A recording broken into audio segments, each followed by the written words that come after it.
2022 é um ano que com certeza vai entrar para a história, para os anais do patriotismo brasileiro. Nesse ano a gente teve um patriota tentando parar um caminhão se agarrando nele.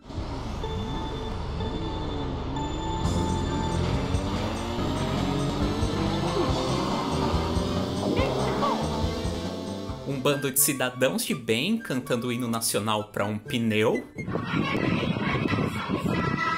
E até mesmo um grupo de manifestantes pedindo aos extraterrestres uma ajuda para fazer uma intervenção militar.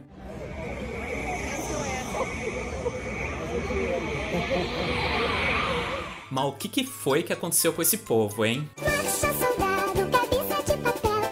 Quem não marcha direito vai preso pro quartel.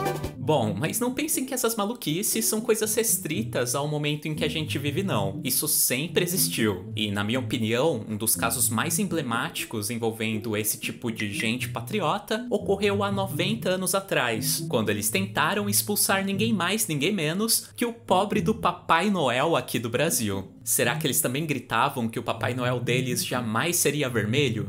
E sim, por incrível que pareça, lá nos anos 30 existiu uma grande campanha nacional, insuflada primeiramente pelo presidente Getúlio Vargas, mas principalmente pelos camisas verdes, os fascistas brasileiros lá da época, para que o bom velhinho deixasse de visitar o nosso país. Eles queriam que o seu trabalho de entregar presente às crianças fosse então transferido para um outro personagem, um personagem com mais cara de Brasil, que aliás tinha sido uma escolha do próprio Jesus Cristo. Bom, obviamente isso não deu certo, né? Já que estamos novamente na época do Natal e o Papai Noel ainda continua como um símbolo dessa data pra gente. Mas, em homenagem aos patriotas que me divertiram tanto nesse ano, eu decidi que nesse vídeo eu vou tentar ressuscitar aquele tal do personagem do Natal brasileiro. Hoje eu vou contar toda a história envolvendo o Vovô Índio, que foi a maior tentativa de criar uma versão do Papai Noel totalmente tupiniquim. Eu vou mostrar pra vocês todo o seu processo de criação e também as várias tentativas que foram feitas para que ele se tornasse um personagem popular. Além disso, a gente também vai conhecer o seu mito. E sim, havia toda uma mitologia por trás do fato dele entregar presentes de Natal para as crianças. Mitologia essa que envolvia seres como São Pedro e até mesmo Jesus. Então, vamos logo ver esse surto.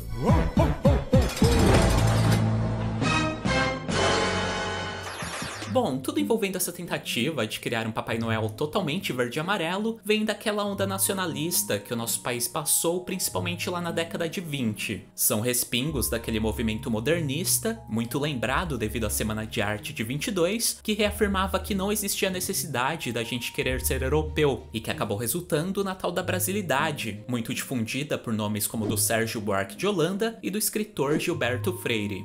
Hoje pra gente é muito difícil, né, visualizar que um personagem como Papai Noel fosse um nome tão mal visto, principalmente pela classe artística do nosso país. Porém, pelo contexto da época, pela brasilidade que havia aflorado uma aversão ao exterior e a criação de um espírito indianista na elite pensante daquele período, era natural a preocupação dos artistas em criar símbolos próprios em substituição ao que vinha de fora. Símbolos principalmente ligados aos indígenas, que era o homem sem a influência europeia. E esse cara aqui, o escritor Cristóvão de Camargo, também fazia parte desse movimento.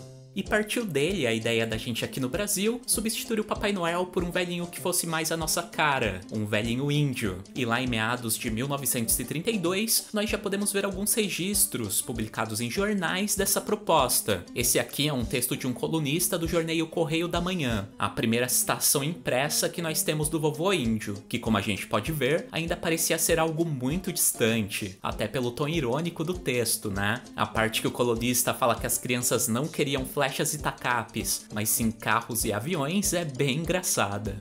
Mas isso iria mudar. Nesse outro jornal aqui, de dezembro desse mesmo ano, nós já podemos ver como o Vovô Índio já se tornou algo um pouco mais sério. Já havia até concurso para criar ilustrações do personagem. E pasmem, até para substituir o pinheiro por uma árvore mais brasileira. Bom, só abrindo um parênteses rapidinho aqui, apesar dessas primeiras citações ao personagem virem do Cristóvão de Camargo, não existe bem um consenso de que foi realmente ele que criou. Alguns historiadores, inclusive, acreditam na ideia de que na verdade o Vovô Índio foi uma colaboração de diversos artistas, incluindo até mesmo Monteiro Lobato.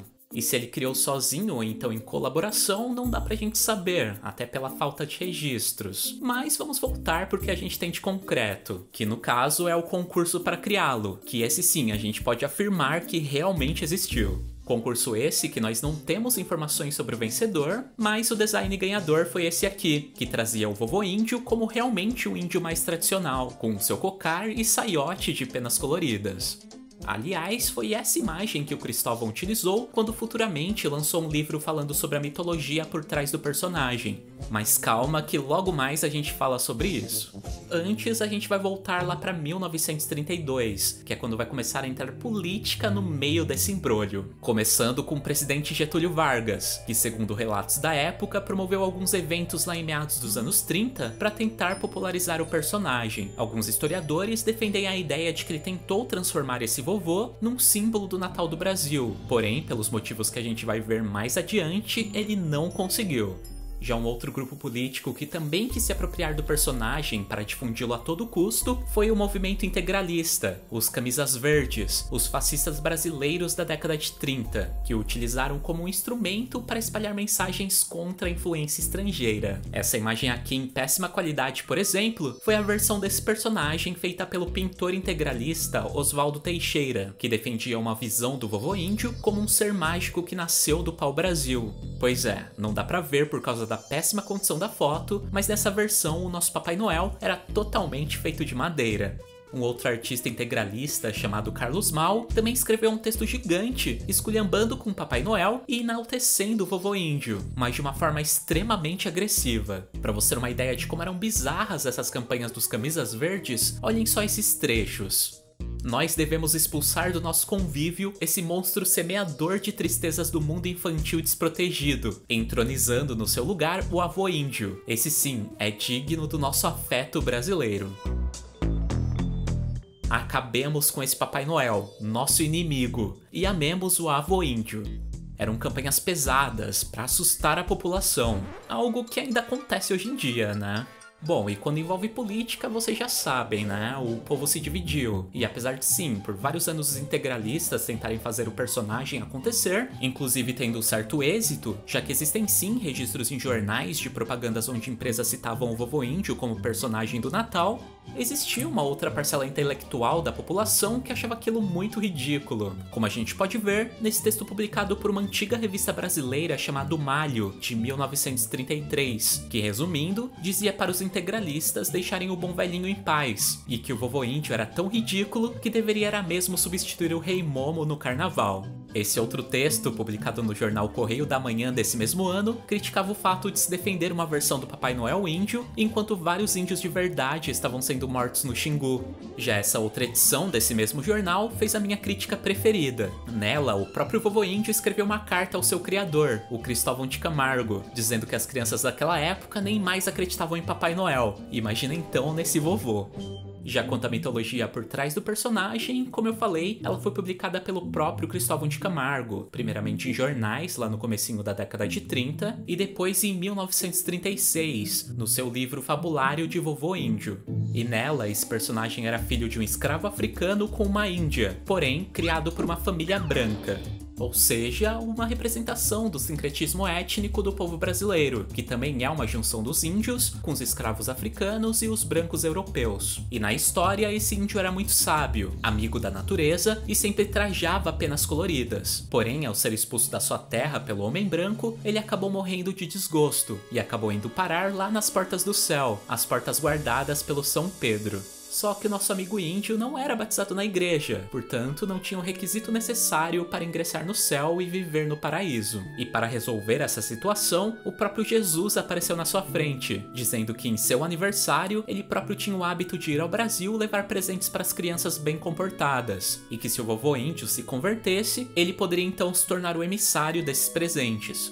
E foi assim que surgiu o Bom Velhinho Brasileiro, um personagem totalmente cristão e conservador, né? Não é à toa que se tornou um símbolo da extrema-direita lá daquela época.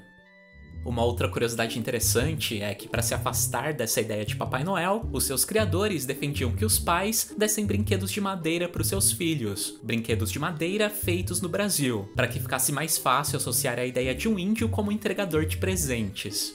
Ah, e sabe como eram as decorações de Natal com o vovô índio? Então, as pessoas deveriam colocar um boneco dele na mesa e ao lado uma cesta de palha, que era o lugar onde o verdadeiro vovô índio iria colocar o presente das crianças. Enfim, de qualquer forma, obviamente um cara vestindo uma tanguinha de penas não era algo que iria muito pra frente, né? E já no final dos anos 30, quando o movimento integralista começou a perder força e as suas ideias foram cada vez mais deixando de ser difundidas, o vovô índio foi cada vez menos sendo lembrado no imaginário popular, ao ponto de ter se tornado um dos vários símbolos nacionais que acabaram desaparecendo totalmente com o passar do tempo. E é isso, pessoal. Essa é a história da vez em que os patriotas tentaram expulsar o Papai Noel do Brasil e colocaram um índio para fazer o seu trabalho. Mas e vocês, conheciam esse personagem? E gostariam de hoje estar escrevendo cartas para ele ao invés do bom velhinho?